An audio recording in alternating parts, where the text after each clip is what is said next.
안녕하세요. 저는 60대 중반의 남자입니다. 누구에게나 자라면서 특별한 사람이 있을 거라고 생각합니다. 아마 대다수가 어머니, 누나, 형이 그 특별한 사람이지 않을까 싶네요. 어쩌면 어린 동생이 특별할 수도 있고요. 저는 저희 누님이 그런 존재입니다. 누님 이름만 떠올려도 눈에 눈물이 고이곤 하죠. 다 큰 남자가 뭐가 그리 애달파 누나 타령인지 궁금하시죠? 저희 가족은 아버지 때문에 고생을 많이 했습니다. 소위 말해 한량이었죠. 술, 여자, 도박 등등의 유흥에 능한 사람이었거든요. 집에서 제대로 만난 날은 손에 꼽을 정도였습니다. 유산을 제법 남긴 할아버지 덕에 경제적으로 힘들지 않게 살았고 그 돈 다 쓰고 돌아가신 분이었습니다. 그 덕분에 어머니와 누나는 고생을 많이 하셨습니다. 있는 재산을 마구 퍼다 밖으로 나르는 아버지를 막지도 못하고 집안 살림을 하느라 어머니가 일을 하셔야 했고 저보다 6살이 많은 누나는 살림을 하느라 고생을 했으니까요. 그래서 어릴 적부터 어머니와 보낸 시간보다 누나와 보낸 시간이 더 많았습니다. 제게 누나는 보호자이자 친구이기도 한 존재였습니다. 제 기억에서 누나는 항상 제 곁에 있었습니다. 그러면서 책도 읽어주고 이야기도 들려주면서 밥도 챙겨주었죠. 어머니가 일을 마치고 돌아오시면 하루 종일 제가 얼마나 말을 잘 들었는지 칭찬하는 말도 많이 해주면서 제 기를 살려주고는 했습니다. 어머니께서는 그런 저를 안아주시면서 우리 아들 누나 말 잘 들었어? 오늘도 크느라 고생했네? 라며 웃으시곤 하셨습니다. 그러시고는 누나를 품 안 가득 안고 다독여주시며 우리 딸 오늘도 고마워. 엄마는 우리 딸만 믿어. 알지? 라고 누나를 달래주시면서 저녁밥을 먹곤 했습니다. 누나가 학교에 가 있는 동안에는 어머니 일하시는 곳에서 혼자 놀다가 누나가 나타나면 같이 놀 사람이 생기니 저는 너무 좋았습니다. 얼른 더 커서 학교에 다니고 싶다는 생각을 했지만 공부가 좋아서가 아니고 단순히 누나가 없는 시간을 때울 곳이 필요했기 때문이었습니다. 어머니는 목이 빠져라 누나를 기다리는 저를 보시며 우리 항남이 누나 기다리다가 기린이 되겠어. 심심하지? 엄마가 얼른 끝내놓고 놀아줄게. 조금만 기다려. 라고 하셨지만 어머니의 일은 끝날 줄을 몰랐습니다. 일이 많으셨거든요.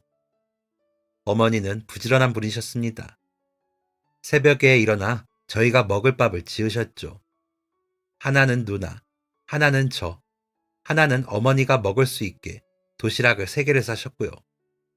반찬도 별거 없이 김치, 달걀, 장조림, 콩조림, 시금치, 콩나물 정도를 돌아가며 싸주셨지만 저는 그 도시락이 그렇게 맛있었습니다. 가끔이지만 싸주시는 김밥도 맛있었고요. 그 도시락을 들고 제 손을 잡고 길을 건너가면 어머니가 일하시던 봉제 공장에서 저는 누나가 올 때까지 시간을 보내야 했습니다. 공장장 아저씨가 한쪽 공간에 돗자리를 깔고 제가 앉아 놀 수 있도록 자리를 마련해 주신 덕에 일하시는 어머니 곁에서 있을 수 있었죠. 그 돗자리에서 책도 보고 뒹굴뒹굴 혼자서 놀다가 지쳐 잠이 들기도 했습니다. 그러다 어머니가 오셔서 함께 도시락을 먹고 더 놀다 보면 학교를 마친 누나가 저를 데리러 와 누나 손을 잡고 집으로 돌아왔습니다.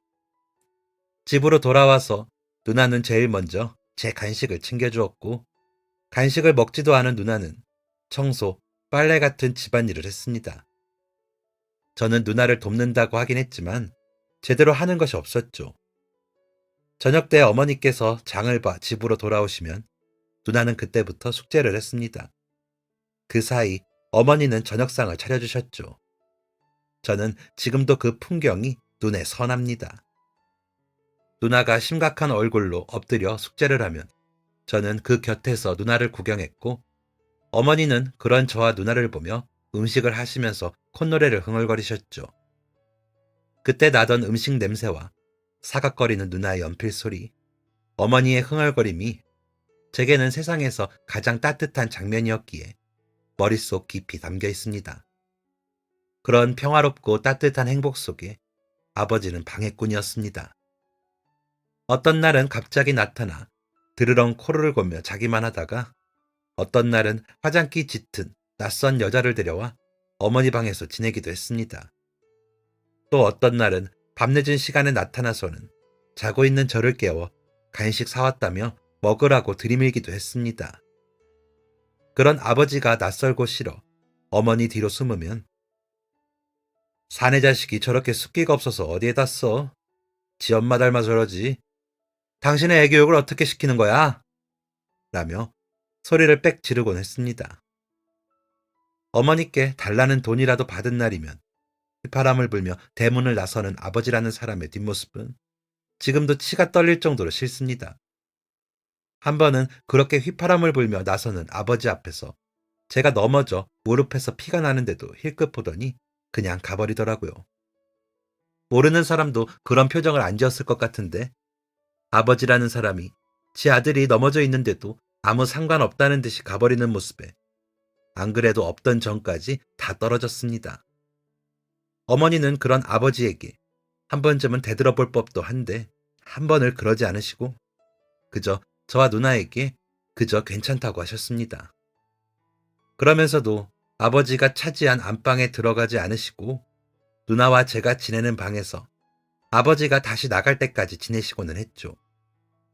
그래서 저는 어머니가 사실은 아버지를 미워한다고 생각했습니다. 아버지는 저와 누나와 겸상도 잘 하지 않았습니다. 혼자만 와구와구 먹었죠. 저도 안 하는 반찬 투정을 해가며 다 먹고 담배까지 피우면서요. 그런 아버지가 친입자 같아 싫었습니다. 아버지가 있건 없건 저희가 지내는 방식은 똑같았지만 누나는 유난히 바빠졌습니다.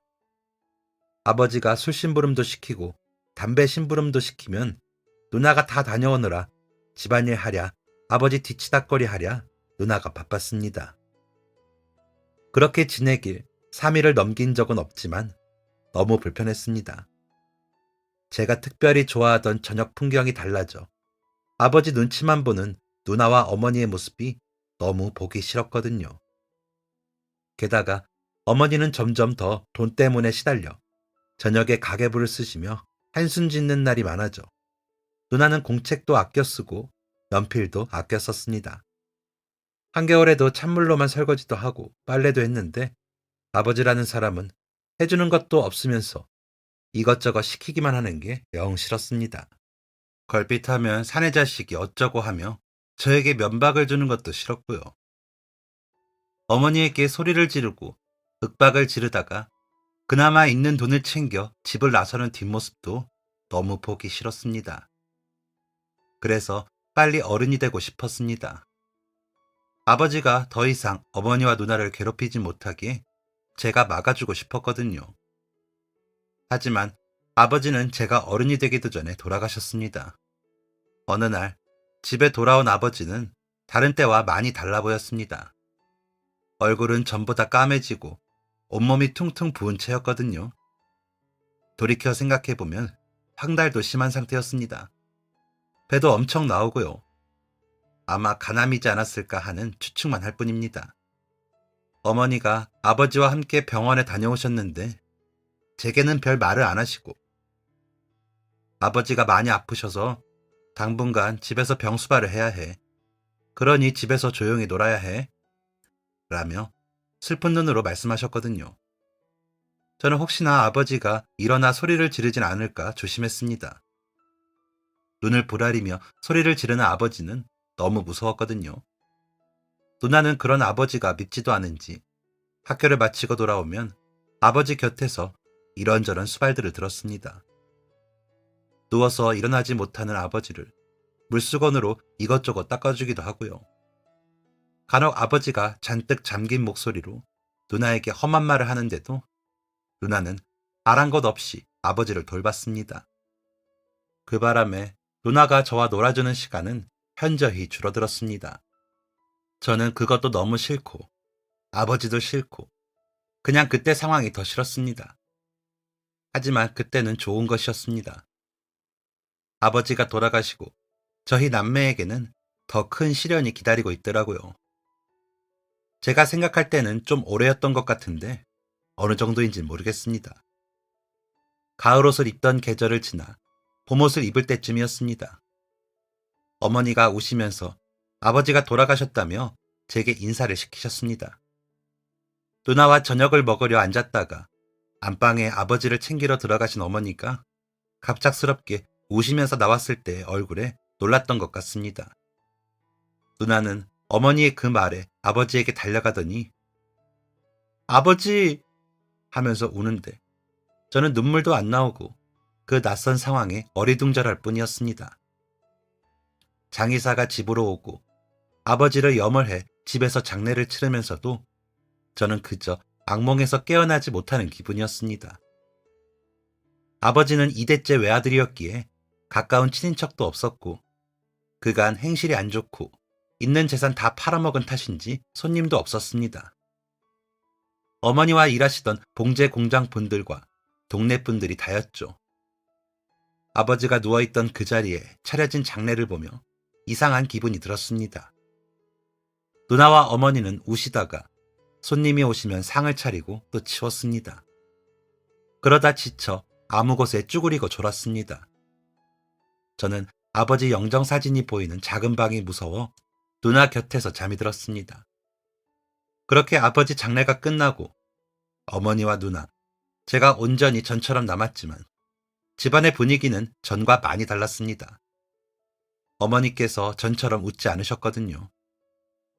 누나는 그런 어머니 눈치를 더 많이 보며 집안일을 더 많이 했습니다. 어떤 날은 어머니가 오시기도 전에 저녁을 미리 지어놓기도 했습니다. 하지만 어머니는 전처럼 저희들을 칭찬해 주시지도 않았습니다. 제가 아무리 열심히 책을 읽어도 전처럼 콧노래를 흥얼거리시지도 않았습니다. 저는 그런 어머니를 보면 왜인지 기운이 빠지는 기분이었습니다. 누나는 어머니께서 마음이 아프셔서 그래. 우리 항남이가 공부 열심히 해서 어머니 기쁘게 해드리면 금방 괜찮아지실 거야. 라며 저를 달랬습니다. 그래서 저는 더 열심히 책을 읽고 말썽도 안 부리고 착하게 굴었습니다. 전처럼 제가 좋아하는 집으로 돌아가길 간절히 바라면서요. 어머니는 아버지가 돌아가시고 눈에 띄게 말라가셨습니다. 공장에 가시면서 싸간 도시락을 반도 못 드시는 날도 많았고 저녁밥은 저희가 먹는 것만 보시면서 드시지 않으셨습니다. 누나는 그런 어머니가 걱정이 되었는지 죽을 끓여놓기도 하고 어머니가 좋아하시는 김치볶음을 해놓기도 했습니다. 어머니는 누나의 노력은 아셨는지 누나의 머리를 쓰다듬으시며 우리 하연이가 엄마 때문에 고생이 많네. 엄마가 미안해. 얼른 기운 차릴게. 라고 말씀하시며 희미한 미소를 지으시곤 하셨습니다. 그러다 어머니는 공장에서 일을 하시다가 쓰러지시고 말았습니다. 공장의 아저씨들이 어머니를 업고 공장 밖으로 달려나가는 모습을 보며 놀라 울면서 따라가려는데 한 아주머니께서 저를 잡으시더라고요. 누나 올 때까지 기다리자. 엄마는 어른들이 모시고 갔으니 괜찮으실 거야. 라면서요. 저는 그래도 어머니를 따라가겠다며 울며 뛰어갔지만 다른 어른들도 저를 잡으며 다시 돗자리에 데려다 놓으시는 통에 저는 돗자리에 앉아 울었습니다. 학교를 마치고 돌아온 누나의 얼굴을 보자마자 통곡을 하며 누나, 엄마가 쓰러져서 병원에 갔어. 라면서 소리를 쳤습니다. 누나는 제가 울면서 하는 말을 처음에는 못 알아듣다가 이내 알아듣고는 제 손을 잡고 저희 동네에서 가장 큰 병원으로 달려갔습니다. 다행히 어머니는 그곳에 계시더라고요. 팔에 기다란 호스를 연결한 채 눈을 감고 계시는 어머니의 얼굴이 너무 창백해 덜컥 겁이 났습니다. 아버지처럼 갑자기 돌아가시지는 않을까 무섭더라고요. 누나도 무서웠는지 저를 꽉 안더니 몸을 들썩이며 울었습니다. 하지만 저처럼 훌쩍이거나 흐느끼는 소리는 내지도 않더라고요. 행여나 어머니가 깨실까 염려가 되어 누나가 그랬을 거라고 생각합니다. 어머니는 저희가 그렇게 지켜보는 줄도 모르시고 한참을 그렇게 주무셨습니다. 어머니를 업고 오신 공장 아저씨들도 공장으로 되돌아가시고 누나와 저만이 어머니 곁에 서 있는 그 모습이 외롭게 느껴졌습니다. 갑자기 세상이 너무 커져버린 것 같은 느낌이었다고 할까요? 제 기억에 의사 선생님께서 누나에게 여러 이야기를 하셨던 것 같습니다. 내용은 잘 모르겠지만 어머니의 상태에 대한 이야기였겠죠. 누나가 나중에 제게 말해주길 어머니는 빈혈이라고 하셨다고 하더라고요. 아버지가 돌아가시고 식사도 제대로 못하시고 잠도 잘 못 주무셔서 몸이 약해져 아프신 거라고 누나가 그러더라고요. 그래서 주사를 맞으며 좀 쉬시는 거라고, 깨어나시면 주사 다 맞고 집으로 가면 된다는 말을 하는 누나의 목소리가 떨렸습니다. 누나도 저처럼 무서운 거라고 생각했습니다. 더 무서운 마음이 들더라고요. 그래서 누나의 품에 파고들며 마음의 안정을 찾으려 했습니다. 주사약이 반쯤 남았을 때 어머니는 눈을 뜨시고 주변을 보시더라고요. 그런 어머니를 바라보며 저는 다시 눈물이 터졌고 누나는 어머니께 말을 걸었습니다. 엄마, 정신이 드세요? 공장에서 쓰러지셨대요. 밥을 너무 못 먹어서 그런 거라고, 잘 먹어야 한대요. 라며 어머니께 천천히 상황을 설명하더라고요. 어머니는 그런 누나의 손을 잡고 떨리는 목소리로 미안해. 아유, 괜히 돈만 많이 들게 생겼다. 미안해. 라며 말씀하시더니 흑흑거리며 우시더라고요. 그런 어머니를 저와 누나는 엎드려 감싸 안고 함께 울었습니다. 누나와 어머니가 왜 우는지도 모르고 저는 그저 두려운 마음에 울었습니다. 어머니는 그 후로도 종종 쓰러지셨습니다. 제가 학교에 다니기 시작해 공장에 없을 때도 쓰러지셔서 도시락을 먹으러 갔다가 헐레벌떡 병원으로 달려간 적도 있었습니다.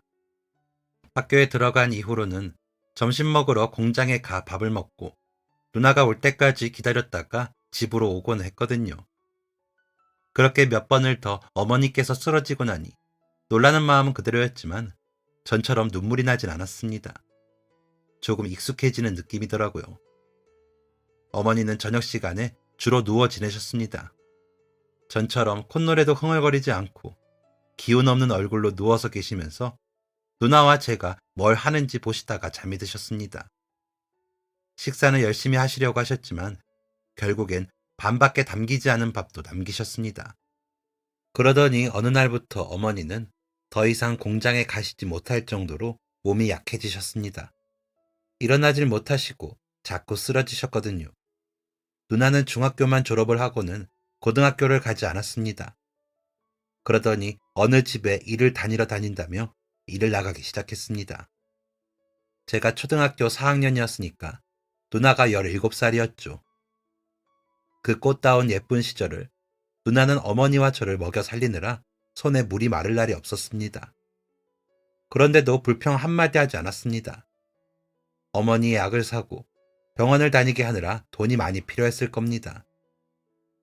그 돈을 벌기 위해 남의 집에 가 청소, 빨래, 음식들을 하고는 또 집에 와 청소, 빨래, 음식을 했습니다. 가끔은 맛있는 음식을 가지고 와 저를 먹였습니다. 이게 구하기 어려운 거래. 맛있게 생겼더라. 얼른 먹어봐. 라며 저를 하나라도 더 먹이려 노력했죠. 그 즈음부터 어머니는 죽이 아니면 못 드셨거든요. 그런데도 누나는 좋은 음식을 잘게 잘라 어머니 죽에 넣어 끓여 어머니가 드실 수 있게 했습니다. 하지만 어머니는 번번이 3-4숟가락만 드셨죠. 누나는 그런데도 인상 한 번을 쓰지 않았습니다. 어머니는 그런 누나에게 미안해하시면서도 기운을 차리지 못하셨습니다. 저는 그런 누나가 불쌍했습니다. 누나가 공부도 잘했거든요. 시험지마다 100점을 받아오던 누나가 학교를 가지 못할 때 그 마음이 얼마나 아팠을지 생각해보면 어린 저도 속이 상했습니다. 누나, 내가 얼른 커서 돈 많이 벌 테니까 조금만 참아. 그때 다시 학교도 가고. 라며 누나를 위로하면서도 저는 속이 상해 인상을 썼습니다. 하지만 누나는 밝게 웃으며 학남아, 그런 걱정하지 말고 공부 열심히 해. 알았지? 누나는 엄마 안 아프시고 항남이가 학교만 열심히 다니면 돼. 라며 웃더라고요. 웃는 누나의 그 얼굴이 얼마나 바보 같던지 저는 화가 났습니다. 괜히 심통을 부리며 누나는 바보야. 맨날 집에서 공부하면서 재미있다고 그랬으면서 나는 공부 하나도 안 재밌는데 라고 소리치고는 방에 들어가 누웠습니다. 그 소리에 안방에서 주무시던 어머니가 깨셨는지 항남아, 하연아, 왜 그래? 항남아, 누나 말 잘 들어야지. 누나가 하라는 대로 해. 라면서 겨우 말씀하셨습니다. 저는 그 말에 대꾸도 않고 천장을 보며 누워서는 눈물만 흘렸습니다. 아픈 어머니가 불쌍하고 고생만 하는 누나가 불쌍해서 저는 울었습니다. 어머니는 어떤 날은 조금 나아지셨다가 어떤 날은 일어나지도 못하고 주무셨습니다. 누나가 일을 마치고 돌아와 저녁을 차리면 어머니는 자리에서 일어나 앉아 하연이, 오늘은 힘들지 않았니? 엄마가 집에서 누워만 있어서 미안해. 청소라도 해놔야 하연이가 안 힘들 텐데. 라며 말을 붙이는 날도 있었습니다. 하지만 점점 누나가 겨우 일으켜야 앉아 죽이라도 몇 숟갈 드실 수 있게 되었습니다. 누나는 그런 어머니께 엄마, 서울에 큰 병원에 가면 고칠 수도 있대요. 조금만 돈 더 모으면 큰 병원 갈 수 있어요. 그러니까 조금만 기다리세요. 라면서 웃으며 이야기를 하는데 어머니가 나으실 수 있다는 기대로 저까지 좋더라고요. 어쩌면 큰 병원에 다녀오신 어머니가 제 국민학교 졸업식에는 오실 수 있지 않을까 하는 작은 기대를 품기도 했던 것 같습니다. 오랜 시간 아프셨으니 이제라도 나아지셔서 전처럼 콧노래를 불러주시기를 말이죠. 그런데 그 기대는 와장창 깨지고 말았습니다. 제가 국민학교를 졸업도 하기 전에 어머니는 주무시듯 돌아가셨거든요. 아버지가 돌아가셨을 때처럼 그 방에서 누운 채 그대로 돌아가셨습니다. 누나와 저는 세상을 잃은 것처럼 울었습니다. 아무 생각도 안 나더라고요. 그저 그렇게 앓다가 돌아가신 어머니가 너무 가엾고 슬펐습니다.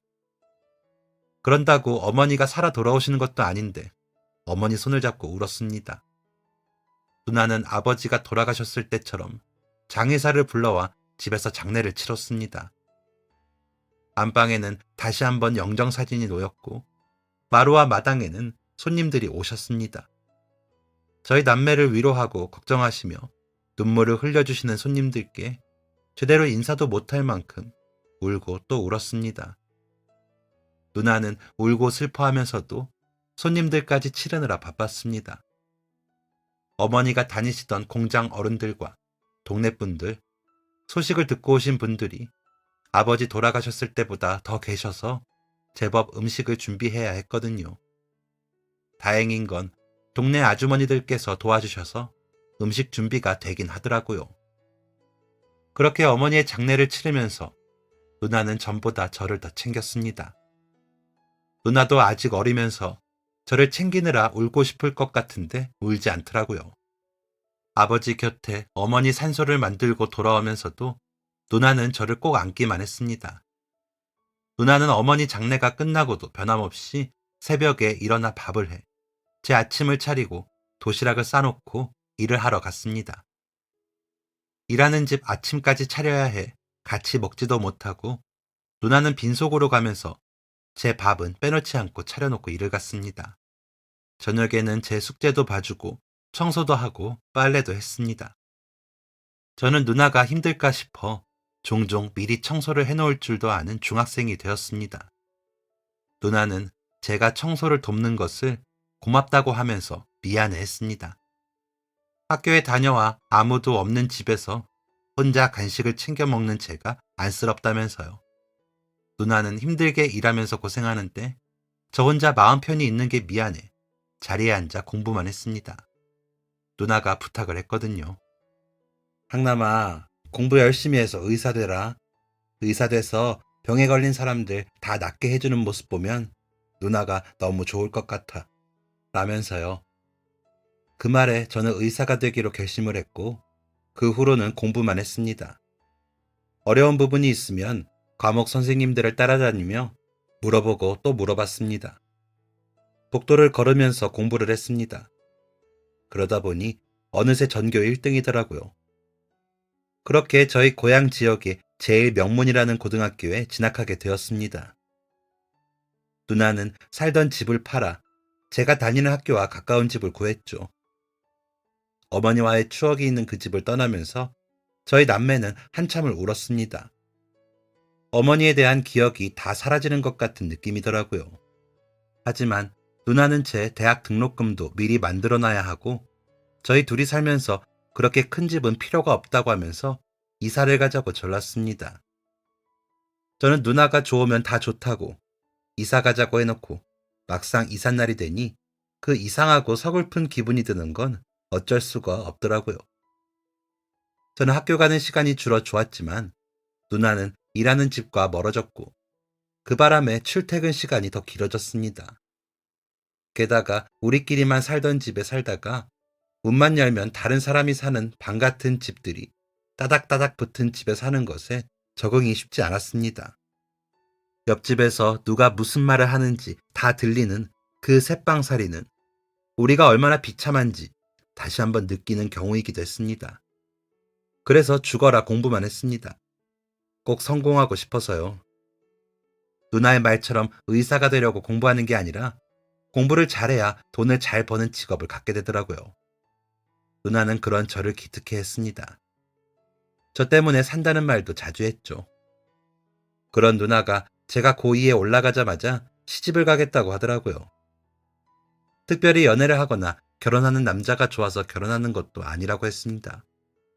결혼을 하면 남편이 마련한 집에 저까지 데리고 가 산다는 조건이 누나가 그 남자에게 시집을 갈 이유가 되어 주었죠. 저는 그런 선택을 한 누나에게 누나, 진짜 좋아하는 사람이랑 결혼해. 나 이제 어린애 아니고 혼자서 밥 챙겨 먹고 다 해. 나 때문에 좋아하지도 않은 사람이랑 결혼하지 마. 라고 말했습니다. 그러자 누나는 제 손을 꼭 잡더니 학연아, 매형될 사람 되게 착해. 내 상황도 많이 배려해주고 너를 친동생처럼 아껴준다고 그랬어. 나는 그게 좋고 억지로 하는 거 아니야. 그러니까 다른 생각 말고 공부해. 라며 웃는데 그 표정이 진짜 편해 보였습니다. 누나와 매형은 만난 지 4번 만에 결혼을 하고 서로를 위하며 살더군요. 제가 고3에 올라갈 때는 귀여운 조카도 태어났습니다. 매형은 누나의 말처럼 정말 좋은 사람이었습니다. 아버지 탓인지 어른 남자에 대한 반감이 좀 있었는데 매형을 만난 후로는 그런 생각이 안 들더라고요. 저보다 10살이 많은 매형은 저에게 면도도 알려주고 간식도 잘 사줬습니다. 그러면서 조카도 저처럼 공부 잘하게 기를 거라며 책 읽어보라고 하시고는 수고했다고 용돈도 두둑히 주시는 그런 분이셨습니다. 마당을 사이에 두고 떨어져 있는 제 방에 야식이라며 라면을 끓여와 먹으라며 챙겨주기도 하고 누나를 도와 집안일도 잘하는 사람이기도 하고요. 누나는 그런 매형을 진심으로 좋아하는 게 눈에 보였습니다. 그리고 무엇보다 누나가 더 이상 남의 집 일을 하러 다니지 않는 게 좋았습니다. 누나는 조카를 키우며 전보다 많이 웃었습니다. 임신했을 때는 입덧이 심해 힘들어했지만 태어난 아이가 너무 예쁘다며 아이만 보면 웃었습니다. 아이가 울 때마저도 예쁘다고 웃더라고요. 아이는 그런 누나의 사랑을 받은 탓인지 병치레 한 번을 하지 않고 잘 자랐습니다. 제가 봐도 조카 아이는 너무 귀엽고 예뻤습니다. 남자 아이가 피부도 하얗고 속눈썹도 짙고 길어 마치 만화 주인공 같았습니다. 매형도 아이를 낳고 아이가 보고 싶어 더 빨리 왔다며 아이를 예뻐했습니다. 아이는 주변의 사랑을 먹고 예쁘게 잘 자랐습니다. 저는 고3인 탓에 아이와 많은 시간을 보내지는 못했지만 곁에 앉아 제 책을 소리내어 읽어주곤 했습니다. 아이는 재미도 없는 수학책을 읽는 저를 보며 환하게 웃었습니다. 누나와 닮은 아이의 그 웃는 얼굴이 저는 좋았습니다. 매형과 아이는 마치 처음부터 함께한 것처럼 순식간에 제 마음으로 들어왔습니다. 누나와 마찬가지로 제가 꼭 함께하는 사람들이 되었죠. 누나가 결혼한 지 2년 만에 가족이 그렇게 늘어 좋았습니다. 그렇게 화목한 가족에게 저는 꼭 보답을 하고 싶었습니다. 그래서 누나와 했던 약속대로 의사가 되기 위해 의대에 지원을 했습니다. 선생님께서는 좀 간당간당하긴 하지만 써보자며 원서를 써주셨습니다. 시험을 보고 와서도 마음이 불안했습니다.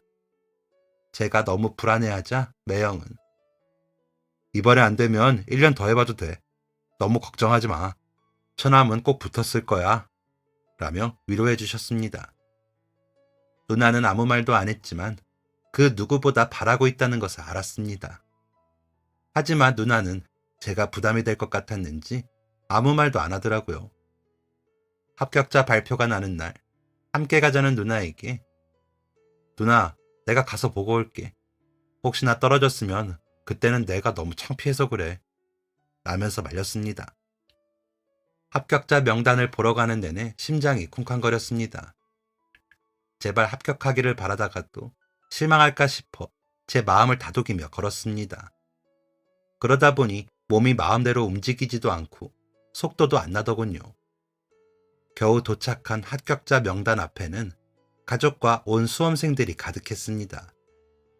제 이름을 찾으며 명단을 살피고 있는데 중간쯤 제 이름이 보이더라고요. 수험 번호까지 확인을 하고는 제가 맞는지 다시 한번 보는데 저도 모르게 만세를 외치며 방방 뛰었습니다. 너무 기쁘더라고요. 얼른 공중전화로 달려가 누나에게 전화를 했습니다. 누나, 나 합격이래. 진짜 합격이래. 라며 소리를 치자 누나도 소리를 치더군요. 항남아, 그동안 공부하느라 힘들었지? 엄마가 자랑스러워 하실 거야. 장하다. 라며 누나는 자신은 하나도 고생하지 않은 것처럼 말했습니다. 그래서 누나에게 누나 덕분이야. 누나가 남의 집 일하면서 나 길러줘서 고마워. 누나, 내가 진짜 훌륭한 의사 선생님 돼서 누나도 아픈 거 생기면 내가 다 낫게 해줄게. 라고 말했습니다. 누나는 잠시 말이 없더니 항남아, 누나는 정말 하나도 안 힘들었어. 우리 항남이가 너무 착한 아이라서 더 못해준 게 한이야. 먹고 싶은 거 없어? 누나가 장 보고 와서 얼른 밥 해놓을 테니까 조심해서 와. 라고 했습니다. 누나의 그 말에 저는 콧잔등이 따끔하며 눈물이 날 것 같았습니다. 누나도 참, 안 힘들긴 뭐가 안 힘들어. 누나도 공부 계속했으면 나보다 더 잘했을 텐데. 나 누나가 해주는 돼지고기 넣은 김치찌개 먹고 싶어. 그거 해줘. 라고 답을 했습니다. 누나는 흔쾌히 알겠다 하더라고요. 전화를 끊고 저는 가벼운 발걸음으로 집으로 향했습니다. 도착하면 누나가 끓인 뜨끈하고 얼큰한 김치찌개를 먹으며 몸을 녹이려 했죠. 하지만 저와 누나의 운명은 왜 이렇게 가혹한 것일까요? 누나는 제가 먹고 싶다는 김치찌개를 끓이려고 때마침 집에 빨리 온 매형에게 조카를 맡기고 시장에 있는 정육점으로 갔다고 했습니다. 평소라면 15분이면 다녀올 거리를 3시간이 지나도 오지 않기에 이상하다고 생각하고 있다며 매형이 저를 맞이해 주셨습니다. 기대를 하고 왔는데 음식도 없고 누나도 없는 상황에 어리둥절하고 있는데 전화벨이 울렸습니다. 큰 사거리에 있는 큰 병원에서 누나가 사고를 당해 있다고요. 전화를 받고 매형은 손을 부들부들 떨며 조카를 챙겨 병원으로 향했습니다. 저도 따라가며 별일 없이 누나와 만나길 바랐습니다. 그러나 누나와 저의 가혹한 운명은 저희를 다시 한번 생과 사로 갈라놓더군요. 누나는 말 한마디 남기지 못하고 싸늘하게 식은 채로 누워있더라고요. 매형은 미친 사람처럼 울부짖었습니다. 어쩌면 짐승의 소리 같았죠. 조카는 영문도 모르고 매형과 저의 눈물에 놀라 울더라고요. 아이를 달랠 틈도 없이 누나의 시신을 확인하고 멈추지 않는 눈물을 흘리며 병원 장례식장에서 장례를 치렀습니다. 새 남자가 쭈르륵 장례식장에서 울고 있는 모습을 누나는 보고 있을까 하는 생각이 들고 나니 누나가 없어도 더 반듯하게 살아야겠더라고요. 그런 다짐에도 너무 아프고 힘들었습니다. 아이까지 두고 떠난 누나가 얼마나 속상할지 가늠도 되지 않았습니다. 훌륭한 의사가 되어 누나 아픈 거 다 낫게 해준다고 했는데 그 약속을 지킬 수도 없는 현실이 너무 슬펐습니다. 아이를 안고 울기만 하는 매형도 제가 챙겨야 했습니다. 매형은 도통 정신을 차리지 못하고 울면서 밤을 새우더군요. 갑작스러운 누나의 죽음 앞에 우리는 엉엉 울기만 했습니다. 장례를 모두 마치고도 매형과 저는 울었습니다. 아이를 곁에 두고도 두 성인 남자가 무릎을 꿇고 앉아 울기만 했습니다. 하지만 어른은 매형이 어른이더라고요. 저보다도 먼저 움직이더라고요. 밤새 누나가 쓰던 물건들을 정리했다며 옷은 안 버리고 농에 둘 거야 라면서 누나가 쓰던 일기장들을 제게 내밀더군요. 누나가 나중에 처남 준다고 하더라고. 어릴 적부터 썼다고. 아이 거는 따로 있어. 누나는 참 대단한 사람이야. 그치? 라고 말하는 매형의 목소리는 떨렸습니다. 저는 누나의 일기를 받아들고는 한동안 펼쳐보지도 못했습니다. 혹시나 저에 대한 원망이라도 적혀 있을까 걱정이 되더라고요. 밤이 깊어지자 갑자기 누나의 일기가 궁금해지더군요. 불을 켜고 적힌 대로 오래된 순서로 읽기 시작했습니다. 누나가 초등학교 3, 4학년 정도 되었을 때부터 쓴 일기더라고요. 저는 몇 장 읽다가 너무 놀라 한밤중에 소리를 칠 뻔했습니다. 오늘 아버지라는 사람을 따라 집이라는 곳에 왔다. 아줌마는 나를 보고 웃었는데 얼굴이 너무 슬퍼 보였다. 작은 아기도 있는데 날더러 누나라고 했다. 아기가 웃는 게 너무 귀여웠다. 라는 구절이 있었기 때문입니다. 오늘은 아주머니가 엄마라고 부르라고 했다. 엄마가 아닌데 어떻게 엄마라고 부르지? 아기가 부러웠다. 예뻐하는 엄마랑 있는 모습이 부러웠다. 아버지라는 사람은 언제 올까? 솔직히 궁금하지도 않지만 날 버린 엄마보다는 나은 것 같다. 라는 내용도 있었습니다. 그러다 엄마가 나를 안아주며 고맙다고 하셨다. 나는 그저 해야 할 일을 했을 뿐인데 고맙다니. 점점 더 잘할 수 있는 걸 찾아서 해야겠다.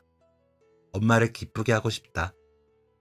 아빠가 밖에서 낳아온 자식인 나를 엄마는 친딸처럼 대해주신다. 한 번도 나와 동생을 차별하지도 않으신다. 엄마에게 너무 고맙다. 엄마가 내게 큰 사랑을 주셨으니 나도 동생을 더 사랑해야겠다. 라는 내용도 있었습니다. 그런 내용들을 보면 누나가 저와 친누나가 아니고 아버지가 데리고 온 자식이라는 것을 알 수 있었습니다. 그 사실이 저를 더 힘들게 하더군요. 바보 같은 누나 때문에 마음이 미어졌습니다. 친동생도 아닌 저를 위해, 친어머니도 아닌 어머니를 위해 모든 걸 희생한 누나가 너무 바보 같고 미안해 어떻게 해야 할 줄을 모르겠더라고요. 다음날 아침, 눈 뜨자마자 누나가 있는 곳으로 갔습니다. 대답도 하지 못하는 누나에게 왜 그랬냐고, 왜 그렇게 참았냐고 물었습니다. 왜 친누나도 아니면서 그렇게 고생만 하다가 가버렸냐고 물어도 누나는 대답이 없었습니다. 저만 그저 울면서 질문만 할 뿐이었죠. 누나를 위해 제가 해야 할 일이 뭘까 생각해 봤습니다. 누나가 바라던 대로 공부 열심히 해서 의사 선생님이 되어 조카를 위해 제가 누나가 했던 것처럼 뒷바라지를 해야겠다 생각이 들었습니다. 아무리 생각해도 그 방법뿐이더라고요. 그래서 그렇게 했습니다. 조카 아이는 누나를 닮아 머리가 좋은지 공부를 곧잘 했습니다. 예쁘게 잘 웃는 아이였죠. 아빠인 매형에게도 효자였습니다. 아이가 자라는 걸 보다가 한 번은 매형에게 매형, 아이는 제가 키울 테니 새장가 가세요. 라고 했다가 큰일 날 뻔도 했습니다. 그 사람 좋은 매형이 그렇게 화를 내는 모습은 처음 봤거든요. 나중에는 제가 잘못했다고 싹싹 빌 정도였습니다. 그렇게 매형과 저는 아이를 잘 키우기 위해 열심히 노력했습니다. 아이는 그 노력을 알아주는 것처럼 어긋남 없이 잘 자라주었습니다. 그리고는 저처럼 우리나라 최고 대학 의예과에 합격해 의사가 되어주었죠. 과도 저와 같은 내과를 전공해 저와 함께 일하겠다고 하더니 더 좋고 큰 병원도 다 마다하고 정말로 저희 병원 부원장님이 되었습니다. 평판이 좋고 환자를 많이 보는 부지런한 선생님입니다. 누나가 살아계셨다면 지금의 아이를 보고 환하게 웃으며 아이고 예쁘다 하실 텐데 조카가 그 말을 못 듣는 게 너무 안타까울 뿐입니다. 엄마에 대한 기억이 없는 아이라 이야기를 많이 해준다고 하면서 키우긴 했는데 그래도 직접 겪어보질 못했으니 그 부분이 지금도 마음이 아픕니다. 그래서 그런지 나이가 40이 넘은 조카가 아직도 어린아이 같다가도 한 가정의 가장으로 저희 병원의 명의로서 자리 잡은 모습을 보면 세월이 참 빠른 것 같습니다. 매형도 그러시더라고요. 시간이 너무 빠르다고요. 그래서 재혼하시라고 말씀드리는데 아직 누나가 제일 좋으시다네요. 누나는 아마도 매형의 지고지순함을 알아보고 좋아한 게 아닐까 하는 생각이 들 정도로 정말 민들레 같은 사람입니다.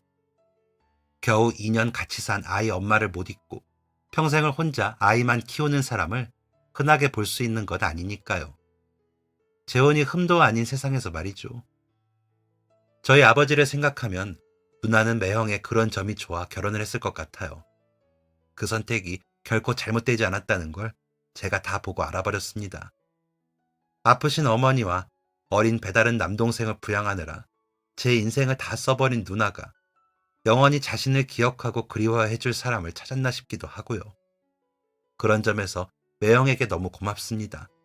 존경스럽기도 하고요. 누나가 남긴 소중한 조카가 잘 자라 좋은 의사 선생님이 되어준 것도 그저 감사할 따름입니다. 조카 또한 제게 특별한 사람이니까요. 워낙 어릴 적부터 순하고 영리한 아이라 싫은 소리 한 적도 없습니다. 저희 아내는 아이들에게 조카만큼만 하라고 신신당부를 하며 키웠습니다. 그래서인지 아이들도 잘 자라 제 위치에서 자리 잡고 잘 살고 있습니다. 의사는 아니지만 제법 큰 회사의 변호사와 디자이너를 하고 있거든요. 그래서 매형에게 하늘에서 누나가 우리 힘들지 말라고 도와주나 봐요. 아이들이 너무 착하게 잘 커주는 것 보면 그래요.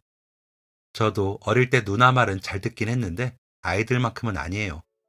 라고 말한 적이 있는데 매형이 그래? 맞아. 누나가 처남 어릴 때 이야기할 때 그랬어. 너무 착한 아기였다고. 그래서 누나가 도와주나 보지. 착한 아기 예뻐서. 라며 배시시 웃으시더라고요. 매형의 눈가의 눈물은 저만 본 것 같더라고요. 그 말을 할 때 누나의 표정이 어땠는지 상상이 되어버려서 저도 모르게 웃으면서 눈물을 흘리고 말았습니다. 그 정도로 누나는 항상 그립습니다. 아무렇지 않게 이야기하다가도 불쑥 눈물이 나고 사무치게 그리운 사람이죠. 누나의 이야기를 하는 지금도 누나가 너무 그립고 보고 싶습니다. 어머니와는 다르면서 비슷한 그런 그리움이라고 설명하면 될까요? 누나와 손잡고 걷던 그 골목을 다시 걸을 수 있다면 얼마나 좋을까요? 언젠가 다시 만나는 날이 온다면 저는 누나의 손을 잡고 한참을 걸어 어머니를 만나러 갈 겁니다. 그러면 어머니는 다시 콧노래를 흥얼거리며 웃으시겠죠. 사각거리는 누나의 연필 소리와 어머니의 콧노래가 더 그리워지네요. 이렇게 이야기를 하면 나아질 줄 알았는데 더 그립습니다. 그리운 마음이 모이면 별이 된다던 시 구절이 떠오르네요. 제 마음은 별빛 가득 안고 살아갑니다. 괜히 조카 녀석 불러다 소주나 한잔 해야겠습니다. 누나와 꼭 닮은 얼굴로 웃는 그 아이를 보고 있으면 기분이 좀 나아지더라고요. 여러분들도 지금 곁에 있는 특별한 사람에게 꼭 마음을 표현하세요. 그래야 후회가 안 남는 것 같아요. 나이든 할아버지의 어리광을 들어주어 고맙습니다. 모두들 행복하세요. 지금까지 사연 들어주셔서 감사합니다. 사연이 재밌으셨다면 구독과 좋아요를 눌러주세요. 감사합니다. 안녕히 계세요.